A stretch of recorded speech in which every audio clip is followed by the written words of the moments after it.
I genuinely think there are going to be a lot more Republicans in this country after this week than there were before. It's a position the Green Party have always held, that having this family tied up with our constitution, so immune to the normal processes of the law, was incredibly unhealthy. And here we are seeing some of the consequences of that.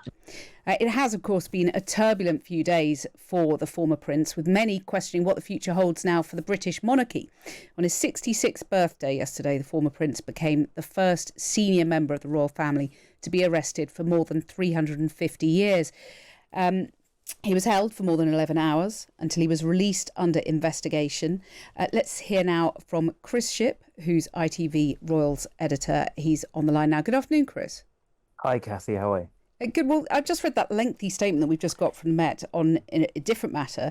But tell us about the status of the investigation that saw Andrew Mountbatten-Windsor arrested yesterday.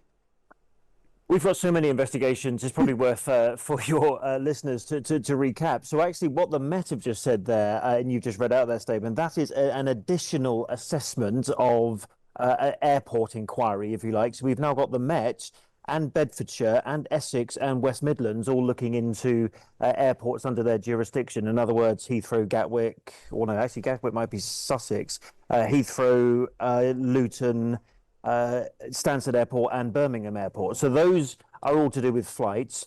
You mentioned as well that the Met are looking into royal protection. That's at an assessment level. And Thames Valley are looking into one allegation of sexual trafficking. Again, that's at assessment level. So the only one of all of these various police investigations, as far as Prince Andrew is concerned, or former Prince Andrew is concerned, is this one about suspicion of misconduct in public office.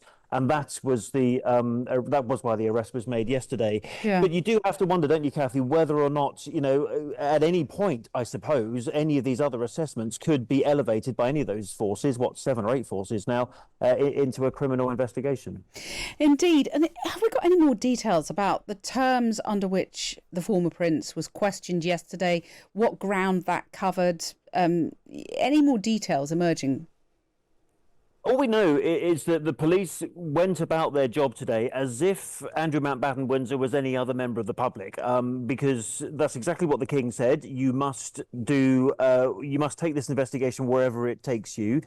My brother is not above the law, and therefore the legal process must take its case. That means that he was arrested by surprise. The King didn't know. I think the King and Buckingham Palace found out at about the same time the rest of us did, when those unmarked police cars turned up on his estate. The only people it appears who had any advance notice was the Home Office. We hear Thames Valley Police gave a little bit of advance notice to officers at the Home Office. Therefore, everything else we have to presume in terms of the investigation, where he was held, the police cell he might have been kept in, the questioning room where the questions might have happened, would be just the same as for anyone else questioned in that little small police station in Aylsham in Norfolk where it all happened, and where we saw him leaving late yesterday evening in the back of a car in that photo that I'm sure everyone has seen now, that's on the front page of all the newspapers and all television bulletins late last night. Yeah, extraordinary picture. And he was released under investigation. So by that we sort of deduce that he was questioned under caution as a suspect? He was questioned as a suspect, yes, as a suspect on suspicion of misuse in a public office. And if anyone, and I can understand how it's so difficult to follow all these things. This is the allegation that when he was the trade envoy, that was a role he stopped doing in 2011 when all these photos of him and Jeffrey Epstein and that one with Virginia Giuffre came out. But it was an allegation that when he had that role, he was sharing confidential documents with Jeffrey Epstein, documents that he only saw because he had that privileged position as a trade envoy. So that is what he's being questioned about. But all the other police investigations are at an assessment level, looking to see whether or not there is a reason to launch a criminal investigation. And that picture on the front of the papers, he looks horrified, he looks stunned, he looks like he wants the earth to swallow up and to open up and swallow him whole. But have we heard anything about his state of mind and the King's state of mind. You can read between the lines of the statement he put out. But what are you hearing around the place on that? Look, all I will say about that is, in any court of law, a person is innocent until proven guilty, and therefore, I think, as far as the king is concerned, he feels like he's the head of the family, as well as being the head of nation, the head of state, and all the other roles that he has as monarch. Being head of the family, he feels he has a duty of care to his brother. Yes, he said quite clearly that his brother should answer himself for the allegations, and that the law should take its due course, but he feels in the meantime he has to therefore at least give him somewhere to live. And the reason that he moved into Sandringham is because there's a real distinction, Cathy, I'm sure you know this, between Sandringham and Windsor, and that Windsor is Crown Estate and therefore technically public land because profits from the Crown Estate go to the Treasury, whereas Sandringham is a private estate bought by Queen Victoria in 1862, I think it was, and that's a sort of privately held estate, and therefore there's no connection to public money, if you like.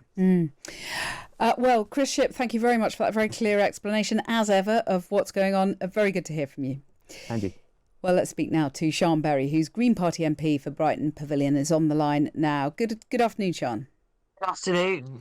Well, your party's never been a great fan of the royal family. Does this now open up questions about really their future, but also their very existence? I genuinely think there are going to be a lot more Republicans in this country after this week than there were before. It's a position the Green Party have always held, that having this family tied up with our constitution, so immune to the normal processes of the law, was incredibly unhealthy. And here we are seeing some of the consequences of that. But according to, testimony that we've heard for many years now, Virginia Giuffre, she's just one victim of this. She's the woman from the photo. She's the one who spoke up so bravely. But we do know that Siân, let me just allegations, the police have left this so many times now, and you've got to question why. But Siân, let me just jump in there, because obviously Andrew has been questioned over misconduct in public office. He's always strenuously denied any wrongdoing, but that relates to his time as trade envoy and information he might have leaked to Jeffrey Epstein. So it's separate, of course, from the allegations around what happened to the women that we now are learning about in the Epstein files, and some of us have been reporting on for many years. So that's obviously a separate question. But just the broader point you're making about the royal family and the monarchy and whether it should exist and so on. There will be a lot of people listening to this who say, aren't you just tarring them all with the same brush? And actually the King, Prince William, for example, the broader royal family, they do a great deal for the country, for tourism, and they live a life of public service. Isn't that worth protecting? Can I be clear that I'm not talking about individuals and their own behaviour here in particular? What I'm talking about is the structural unhealthiness of having a family that is so privileged and so sheltered from the normal processes. It is incredibly unhealthy to set up a constitution in this way, and the people within the family, within the royal family, are subject to such structural unhealthiness that it is no surprise that some of them turn out this way. We should be fixing things so that we've got a true democracy and true equality. These are really important principles to the Greens. Okay, so is there any chance of you getting your wish? For example, just take one thing, removing Andrew from the line of succession. The Lib Dems have said they'd like to see an Act of Parliament doing that. You'll hear my interview with the Lib Dem leader, Sir Ed Davey, shortly. But, is there any kind of broad cross-section of political support to do that? I think if there was a vote in the House of Commons, it would pass, quite honestly. I don't see how anyone could possibly want to vote against that. And will you try and force the pace on that? Bring forward your own bill?